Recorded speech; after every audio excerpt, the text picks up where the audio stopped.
The world of Godherja has undergone massive changes in the 44 years between the 1254 and new 1298 start date. Great and terrible figures have come and gone, and thousands of new characters rise to face the challenges of their time, all at the hands of you, the player. Many regions have likewise been given heaps of new content, from the marches of Shiovali to the turmoil-ridden lands of Seridon. With over 40 pages of changelog for this update alone, there's a ton to show you. But before that, let's briefly go over the new bookmark as it appears when starting the mod for the first time post-update to give you a general sense of where this video will take us. The 1298 bookmark is divided into 6 sections. 1. Legacy of the Witchbreaker, which broadly focuses on the sons of the recently deceased Senwar. 2. Trouble in the East, which features Kashira dealing with the growing threat of the fog, and rise of the supposed spirit of Odachet himself. Note that planned fog mechanics will not feature in this video as they are still in work. 3. The War of the Angels, detailing the decline of Harthau's heirs, the resurgence of the Ritualists, and the last of the Agionists. 4. The Sun Never Sets, which turns its eyes north to the Shiovali, a revolution of faith in a land grown wild after the wars of the Seridon brothers and numerous Lich invasions. 5. What Remains West, and its focus on Amsar following its civil war, its capital takeover by the Shiovalian merchant king, and the threat of nomadic Khemsari warlords to the south. And finally, 6. A New World, which unfortunately will not feature in the initial release of 1298, so we won't discuss it here. Given the array of potential topics within this bookmark, let's begin in the north in Shiovali and go clockwise around the world from there. The proud Seridon family, which once consisted of 4 mighty brothers locked in a war for the throne, has grown weak.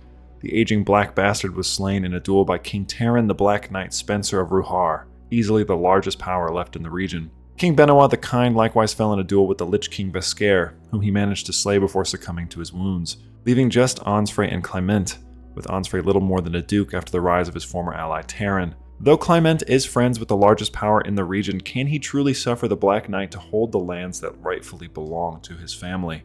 In the north, Ogier the Ogre Roder stands firm as a bulwark against the Liches as Grandmaster of the famed Shiovali Anti-Magi. Players should note the new great project added to the region, expanding the Fort Norns, which focuses on expanding the Black Forts along the borders of Shiovali to enhance the region's defenses against Lich invasions.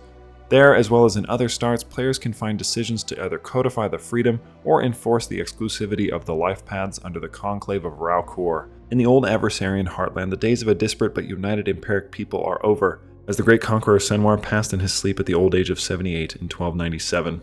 His sons and former companions now rule a host of diverse cultures and peoples in his stead, such as Kresmir Giantlayer, one of the last living veterans of the Battle of Elysian Pass. He is now left to tend to the lands promised him by his old companion. Meanwhile, the children of former companions such as Skogul, son of Sigrun Axenhand, or Hjorix II Boretooth, son of the Old Mad Dog, rule independent kingdoms of their own beside the lands of Senwar's sons.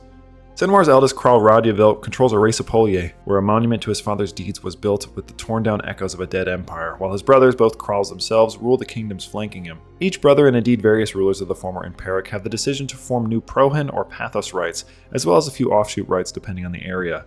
Regional tribal governments can also now become aristocratic, or feudal in a sense, through their conversion to a right.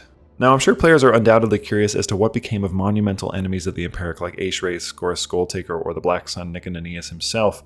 Their histories are there for you to explore in-game, as well as the histories of virtually every major and minor figure of the last 4 decades. However, another fan favorite, Legend Hakeda, is still around and rules as the queen of a large realm in western Aranoy called Anoteria. She likewise has a unique decision to form an empire in the east. The neighboring kingdom of Sesmonis is also ruled by a descendant of a former Emperic member, Eohar, child of a Chake who fought at Elysian Pass. She has the unique decision to reform the Sarminian culture, as well as adopt the new Skyrite faith. There are also numerous other regionally specific decisions, such as the decision to form the Kingdom of Salak for the Irosi in the former Malkoi region. But not every change is massive. In places like the Redlands, a brand new cultist government type, a form of mage-ruled magiocracy, now dominates the region. Smaller updates like this are all over the map. There is also the undoubtedly noticeable new MicroAda, which is admittedly a bit more major, so I will discuss that later when I talk about the new magic systems. For now, let's move further east, a land largely dominated by nomadic horse lords such as the Mukhadamd and the Curie Dorigs, alongside the previously mentioned realms of Hakeda and Eohar. To the south, pirates vie for control of the seas and battle to become the Pirate King. A little further east than that, in the lands of Kashira, players can find the spirit of King Odachet himself as mentioned in the bookmark. Surrounding him is the new Odachetian admin government. Odachetian realms integrate content from Khans of the Steppe and All Under Heaven to give the Kashirians an immense amount of new flavor, such as house attributes to diversify gameplay styles and administrative gameplay. This new government type expects extremely high legitimacy with the unique Odachetian legitimacy system, and adds a new trait track for the governor called Reshirin, for improving your skills in the Odachedian system. There's also a new remodeled Paisa system called Arals, which are used to advance in title rank. The next region, Dahan, or the farthest east you can go on the map, has been expanded from the ground up in nearly every direction content-wise. Now featuring a host of new decisions for players to explore, there are dozens of new traditions found throughout the region, such as the Daerek warrior queens and hydraulic polities. New regional innovations like the Tilolan system and bronze metallurgy, which give access to the bronze cast mortars men-at-arms unit, and unique faith tenets like dark worship for the Saldika, which give worshippers a bonus to dark magic affinity, and Skullmount for the Binyar Institute. Now before we move across the sea to Seridon, I want to briefly touch on another new system that various rulers we've already discussed have access to. These are the new collections of knowledge, accessed through the new Pursue Learning decision. In this system, developed provinces will have collections of knowledge that can be visited by the player and AI in search of knowledge. Books can be taken or stolen from the libraries or given over to maintain a larger collection. This includes grimoires and scrolls that could contain magic not commonly available to magi. Adventurers also have access to this feature via a small UI button over the holding that they're in. On the shores of eastern and central Seridon, Harthau's descendants struggle to keep his dream of a united realm alive. His granddaughter Hannah occupies former Agionis lands, while her cousin, the young Bahir, rules a fragment of his great-grandfather's once mighty kingdom. Yet the two carry the torch of both Seridon and indeed the Wardenite faith, each holding the last two major Wardenite realms in central and eastern Seridon respectively, after the resurgence of their ritualist enemies, who spread rapidly following the internal collapse of the western Mamuramat. An event which eventually led to the new War in Heaven, a massive grand struggle across the region which I'll discuss shortly. For Bahir, just 14 years old, threats within and without threaten the young ruler and his kingdom. But should players survive his tumultuous youth, they have a unique decision to reclaim the eastern lands lost in the Battle of Al-Jafaraz in 1283. Can Bahir restore the lands of his great-grandfather, or will he, like those who came before, let the realm continue to crumble beneath him? As for those former Agionis realms, just one order remains, the Thesian Order of the Bleeding Martyr, a landed Holy Order government type. Though they are severely weakened since the wars of Harthaw some decades ago, they, like the Ritualists and Wardenites, have the opportunity to end the War in Heaven grand struggle in their favor. Actually, they have two options, which is interesting.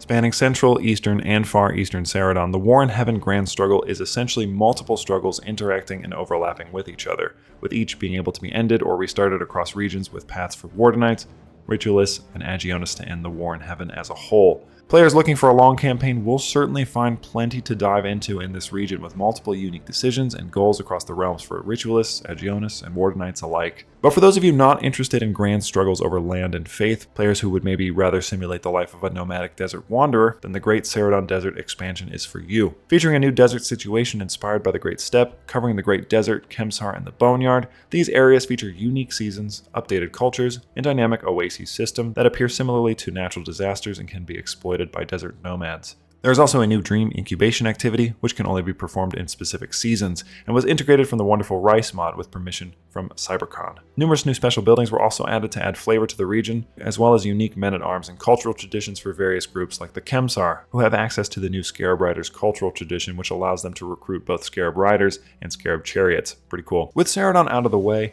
we've come at last to the updated MicroAda. Now, the MicroAda has gone through numerous changes over the course of Godherja's life, but this iteration features a brand new map and terrain that I think articulates its underground nature very well. It features updated cultures like the Beaconites, who have access to unique traditions like Lightshy due to their time living underground. They likewise have access to unique MicroAda decisions like Uniting the Depths. There's several buildings unique to the underground like the Cavern Gate or Glomos tunnels, as well as a great project, Glomos Illumination, which grants a Glomos network, effectively increasing supply and the growth of development and control in that area.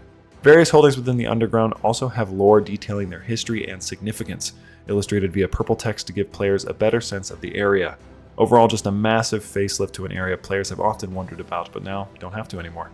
Finally, we come to magic, which has been completely reworked. Broadly speaking, there's 5 major new features to it, besides an updated UI, of course. They are 1. Spells for crafting magical artifacts or enchanting ones you own. Spells that are capable of doing these things will be shown clearly within the UI, as shown on screen. 2. New low-key or holding bonuses for using a location you own to improve spellcasting. 3. 24 new ingredients added to the spell component system that can be added to a spell for a cost and feature their own in-world lore. 4. Cantrips, which are spells that, instead of being cast once and then having to be recast for the same effect, are maintained over time without recasting. And finally 5. A dead magic overhaul, which aimed to bring it in line with living magic, adding several new spells that include expanded triggers, requirements, and effects to broaden what is possible within the school. Now, I know that it seems like I've discussed a lot of things in this video, It's because I have. But I promise there's even more within this update than that. And thankfully, players no longer have to wait to try it out. Because as of this presentation's conclusion, Godherja version 0.4 is out. Yes, everything I've discussed in this video and more is available right now for you to try. As always, I'm Soul Tomato. This has been an overview of Godherja's 1298 Bookmark update, and I will happily see you in the next one.